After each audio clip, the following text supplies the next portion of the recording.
আপোনাৰ প্লেটত brown rice আছেনে? ব্ৰাউন ৰাইচ খালে কি কি লাভ হ'ব পাৰে? ব্ৰাউন ৰাইচ কিয় হৈ পৰিছে স্বাস্থ্য সচেতন লোকৰ পচন্দ? বগা চাউল নে ব্ৰাউন ৰাইচ, কোনটো বেছি উপকাৰী?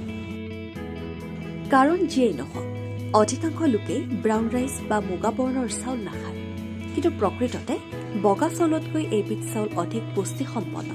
ইয়াত প্ৰটিন, মেগনেছিয়াম, পটাছিয়াম আৰু ফছফৰাছৰ দৰে বহুতো পুষ্টি থাকে। ইয়াত ভিটামিন ইও পোৱা যায়, যিয়ে ৰোগ প্ৰতিৰোধ ক্ষমতা শক্তিশালী কৰাৰ লগতে সহায় কৰে। ৰোগ প্ৰতিৰোধ ক্ষমতা শক্তিশালী কৰাৰ উপৰিও শৰীৰক বহুতো লাভালাভ প্ৰদান কৰে।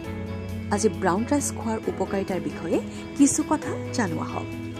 ডায়েবেটিছ নিয়ন্ত্ৰণ। ব্ৰাউন ৰাইচ খালে ই ডায়েবেটিছ নিয়ন্ত্ৰণত ৰাখে।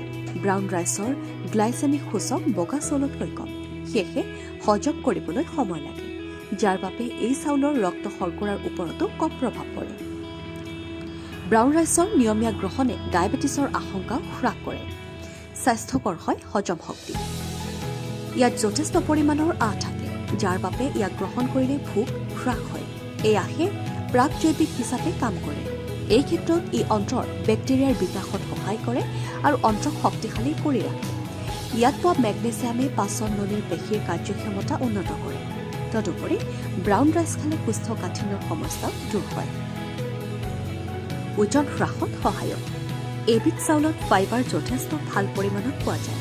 ইয়াক গ্ৰহণ কৰিলে পেট দীঘলীয়া সময়ৰ বাবে ভৰ্তি হৈ থাকে বাবে ভোক সোনকালে নালাগে।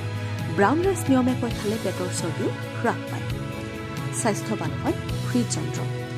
ইয়াত কিছুমান যৌগ পোৱা যায়, যিয়ে হৃদযন্ত্ৰ সম্পৰ্কীয় ৰোগৰ আশংকা হ্ৰাস কৰে।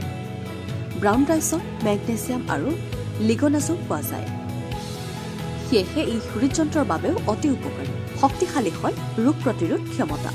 ব্ৰাউন ৰাইচত যথেষ্ট পৰিমাণত ভিটামিন, খনিজ আৰু এণ্টি অক্সিডেণ্ট থাকে। এই পুষ্টিবোৰে শৰীৰৰ ৰোগ প্ৰতিৰোধ প্ৰণালী শক্তিশালী কৰাত সহায় কৰে। ব্ৰাউন ৰাইচত থকা এণ্টি অক্সিডেণ্টবোৰে ৰোগ প্ৰতিৰোধ প্ৰণালী উন্নত কৰাত আৰু ৰোগৰ বিৰুদ্ধে যুঁজ দিয়াত সহায় কৰে। News desk report NDTV।